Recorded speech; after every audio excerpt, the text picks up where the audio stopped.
Saygıdeğer izleyicilerimiz, Profesör Doktor Uğur Şahin ve Özlem Türeci'nin başında bulunduğu, ortakları arasında yer aldığı BioNTech firması aşı fiyatlarına zam yaptı. Bakalım detaylar neler?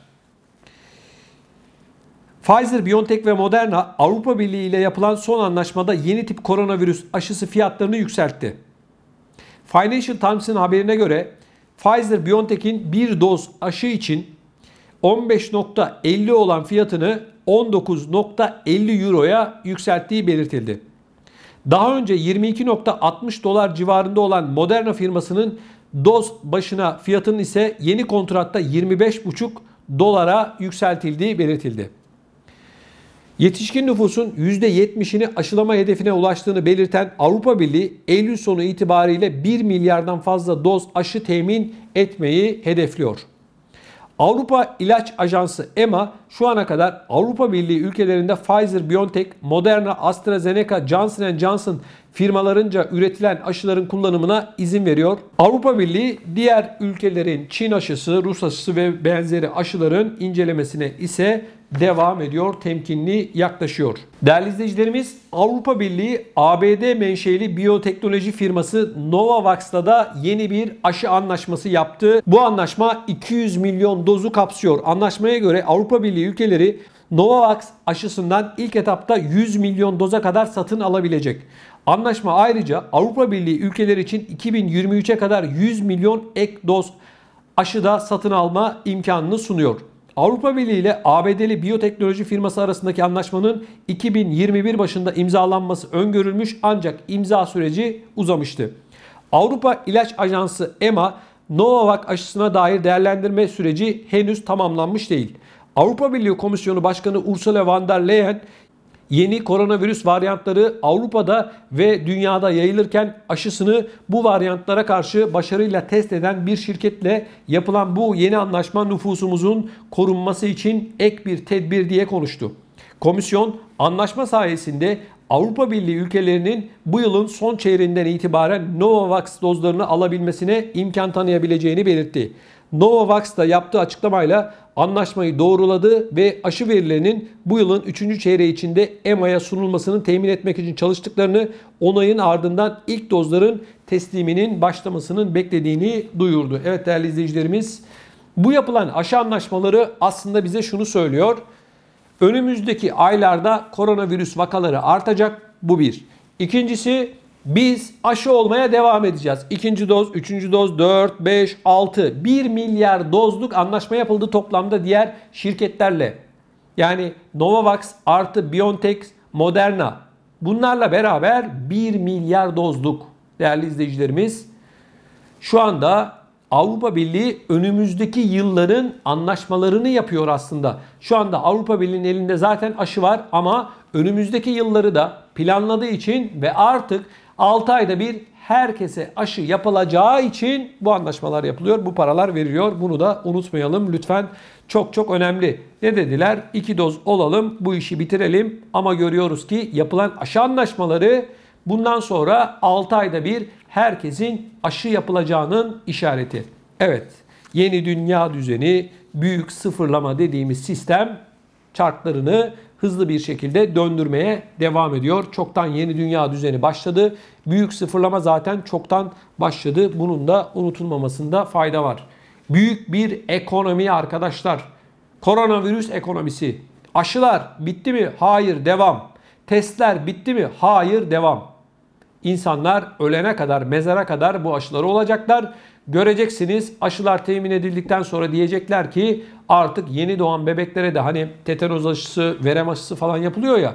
Koronavirüs aşısı yeni doğan bebeklere yapılacak. Hiç merak etmeyin, kısa zamanda bunun açıklaması da Avrupa Birliği yetkilileri tarafından kamuoyuyla paylaşılacak. Çünkü her şey değerli izleyicilerimiz planlı bir şekilde ilerliyor.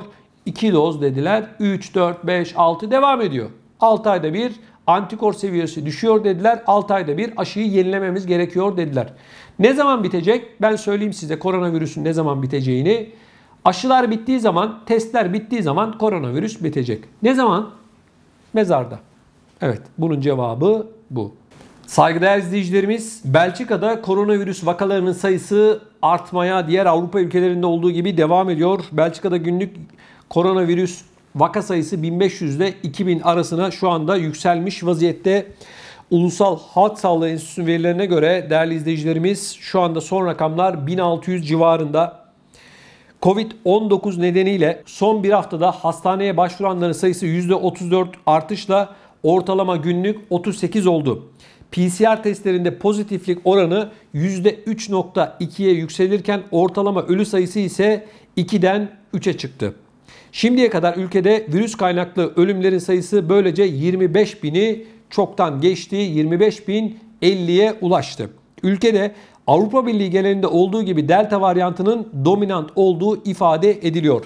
11.4 milyon nüfuslu Belçika'da Ekim 2020 ortasında başlayan ikinci dalgada vaka sayıları 15 bini aşmıştı. Son olarak Eylül 2020'nin ikinci haftasında 1500'ün altında olduğu kaydedilen vaka sayısı 28 Mayıs 3 Haziran haftasında günlük 1474'e düşmüştü. Bu dönemde hükümetin Ekim 2020'den beri uyguladığı salgın tedbirleri kademeli olarak gevşetilmişti. Ülkede aşılamanın başladığı Şubat'ta benzer vaka sayılarında her gün yaklaşık 30 kişi Covid-19'dan hayatını kaybediyordu. Halihazırda ülkedeki tam aşılı yetişkinlerin oranı %70'i geçmiş durumda. Evet, Avrupa Birliği'ne göre %70 iyi bir rakam. Bakalım önümüzdeki günlerde Belçika'da durum hangi hale gelecek? Ancak şunu söylememde fayda var değerli izleyicilerimiz. Özellikle tatile giden vatandaşlarımızın çok dikkatli olmasında fayda var. Dönüşte maalesef vaka artışı bekleniyor. Belçikalı yetkililer Eylül ayı itibariyle artışın çok büyük oranda gerçekleşeceğini ifade ediyor. İnşallah yanılırlar. Bu kadar vaka sayısında artış olmaz ama vaka sayısının her gün arttığını Belçika'da gözlemleyebiliyoruz. Şu anda hastanelerde yatan çok sayıda vatandaşımız var. Koronavirüse yakalananların sayısı artıyor. Aman siz olun, dikkatli olun, kendinize lütfen eskisi kadar büyük bir rahatlık vermeyin. Saygıdeğer izleyicilerimiz, Belçika'da bir son dakika gelişmesi var.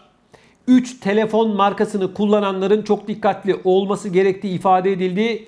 Çünkü Çin menşeili olan bu telefonların ajanlık yapabileceğini, bu telefonları kullananların bilgilerinin Çin'e aktarıldığı yönünde bilgiler var. Açıklamalar, resmi kurumlardan gelen açıklamalar söz konusu. Peki bu telefon markaları hangileri? Hemen buna göz atıyoruz. Haberin detaylarını sizlerle paylaşıyorum. Belçika'nın istihbarat servisi Çin menşeili ve ülkede popüler 3 akıllı telefon markasının casusluk faaliyetlerine karışma riskinin yüksek olduğunu ifade etti. Belçika medyasında yer alan haberlere göre devlet güvenliği sözcüsü Xiaomi, Oppo ve OnePlus'la ilgili somut bir vaka tespit edilmiş olmasa da potansiyel casusluk tehdidi olabileceğini ifade etti. Tekrar ediyorum bu markaları: Xiaomi, Oppo ve OnePlus. Evet, bu 3 marka telefonlar casusluk yapabilir diyorlar. Bunun üzerinde Belçika istihbaratının çalıştığı ifade ediliyor. Bununla ilgili olarak devlet güvenliği sözcüsü bu 3 markayı tercih eden kullanıcılara temkinli olmaları yönünde uyarılarda bulundu. Söz konusu haberde ayrıca Adalet Bakanı'nın bir milletvekilinin soru önergesine verdiği yanıtta bu şirketler ile Çin devleti arasındaki sistematik ve derin bir etkileşim olduğu açık bir şekilde ortadadır denildi. Evet, Adalet Bakanı bu şirketler yani Xiaomi, Oppo ve OnePlus'la ilgili Çin devleti arasında çok sistematik ve derin etkileşim var diyor. Belçika basını ayrıca daha önce Amerika Birleşik Devletleri ve Hollanda'nın da benzer uyarılarda bu markalarla ilgili bulunduğunu ifade etti. Oppo'nun sözcüsü, Belçika sözcüsü yapmış olduğu açıklamada faaliyet gösterdikleri 40'tan fazla ülkede tüm yerel kanunlar ve düzenlemeler ile uyum içerisinde çalıştıklarını beyan etti. Ancak diğer iki firmadan henüz bir açıklama, yalanlama gelmedi. Evet değerli izleyicilerimiz, aslında olay şu, bakın. Akıllı telefonlar aynı zamanda bizlerin birer muhbiri, ispiyoncusu. Ben sadece bu Oppo, Xiaomi, OnePlus için değil, iPhone için de aynı şeyleri söylüyorum.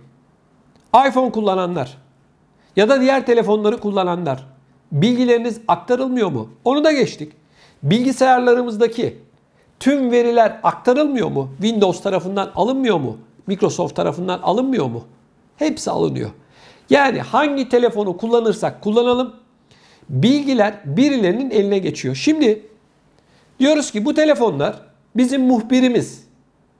Bu konuyla ilgili ne düşünüyorsunuz merak ediyorum. Lütfen videonun altına yazın. Şimdi fotoğraflar alınıyor mu, yedekleniyor mu? Yedekleniyor. Yazışmalar yedekleniyor mu? Yedekleniyor.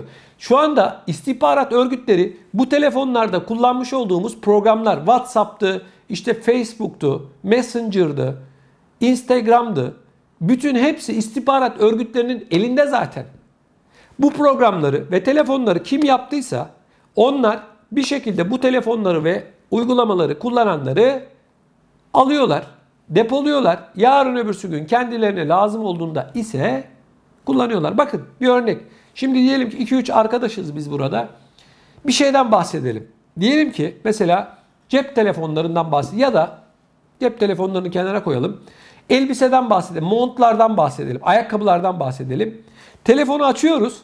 Bakın hiçbir arama yapmamışız. Google'dan bununla ilgili bir arama yapmamamıza rağmen bu sesleri kaydediyorlar. Şu anda benim sesim de kaydediliyor, emin olun. Şimdi ben telefonu açtığımda kısa bir süre sonra elbiseden, ayakkabıdan bahsettiğimiz için ayakkabı ile ilgili reklamlar çıkacak. Bu ne demek biliyor musunuz? Dinleniyoruz demek. Bu ne demek biliyor musunuz? Bizi takip ediyorlar demek. Bu kadar basit. Şimdi Belçika istihbaratı uyarmış. Diyor ki Xiaomi, Oppo ve OnePlus. Peki dünyanın en çok kullanılan telefonlarından bir tanesi olan iPhone ile ilgili durum ne? Amerika Birleşik Devletleri iPhone kullananları takip etmiyor mu? Bilgilerini almıyor mu? WhatsApp kullananlar takip edilmiyor mu? Viber kullananlar Almanya tarafından takip edilmiyor mu? Telegram kullananlar Rusya tarafından takip edilmiyor mu?